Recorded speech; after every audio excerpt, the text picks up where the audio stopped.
My husband's name was Steve. He was 58 when he passed away from complications from diabetes.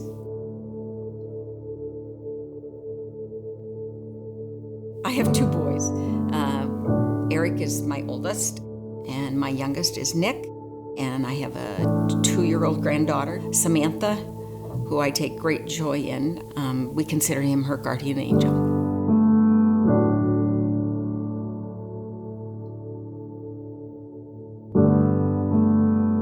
How we help people create a meaningful service is we start by listening. That's the biggest skill that we have here. If you're a great listener, you can get to what a person's life is all about.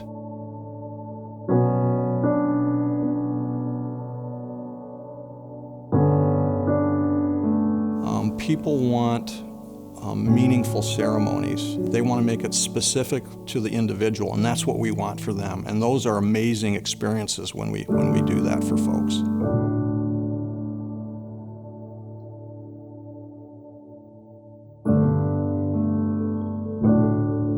J. Albion Heath passed about 3.5 years ago, and he was a fantastic person.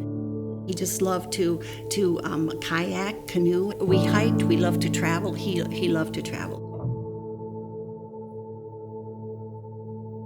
To me, to our children, and to his friends, he was very jovial. He could carry on a conversation with anybody, and he was just great. George originally purchased the funeral home back in the 50s. George, like us, always considered it a high privilege to be able to help people in their time of need. He created such a high level of service to the families that he served, and for us to be able to continue that high level of service to folks gives me great pride. George Boom Funeral Home is a full-service provider of funeral and cremation services here in the Sioux Falls area. So we take care of everyone. We take care of the youngest to the oldest. It makes no difference what their economic level is. We've always believed that everyone deserves a funeral, and we're going to go to whatever steps we need to ensure that that happens.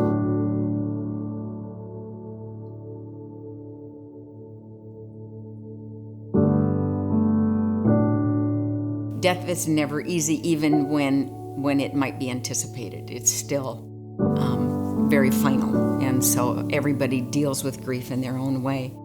The funeral directors, I think, always make themselves available. I mean, it's always a cell phone number.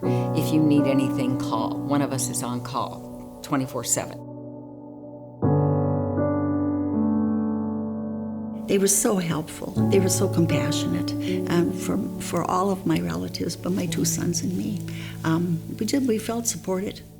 And you know, you're in shock. You really are in shock. But they saw our family through the process, and I felt that there was a lot of respect, a lot of dignity.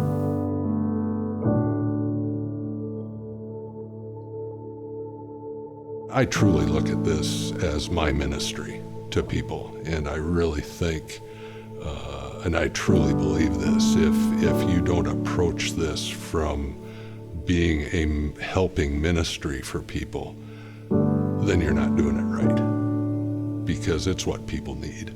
You know, getting that hug from a family, that's what fills the tank. It's not the paycheck. It's knowing that you helped these people, and they will never forget that. They may forget what you said, but they'll never forget the feeling that they got, that you helped create for them.